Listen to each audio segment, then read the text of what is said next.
अल्हम्दुलिल्लाहि वकफ़ा वसलामुन अला इबादिहिल्लज़ीना इस्तफ़ा अम्मा बाद। मुअज़्ज़ज़ सामीन व नाज़रीन, आज की वीडियो में हम आपकी खिदमत में अर्ज़ करेंगे कि 9 ज़िलहज का रोज़ा रखने का कितना सवाब है। यूँ तो माह ज़िलहज के खुसूसन ये पहले जो 13 दिन हैं, इनमें किया जाने वाला हर अमल बाकमाल और बेमिसाल है, लेकिन 9 ज़िलहज का रोज़ा एक अजीब फ़जीलत रखता है जो किसी और नफली रोज़े को हासिल नहीं है। मुस्नद अहमद की हदीस नंबर 22,621 में जनाब नबी मुकर्रम सल्लल्लाहु अलैहि वसल्लम का फ़रमान आलिशान मौजूद है।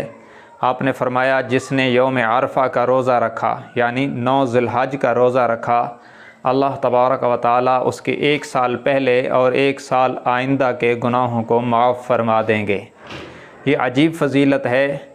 बहुत सारी फ़जीलतें ऐसी तो हैं जिनमें 1 साल पहले के गुनाह माफ़ हो जाते हैं या 1 माह पहले के गुनाह माफ़ हो जाते हैं, लेकिन ये ऐसी फ़जीलत है कि 1 साल आइंदा के गुनाहों को भी अल्लाह माफ़ फरमा देता है।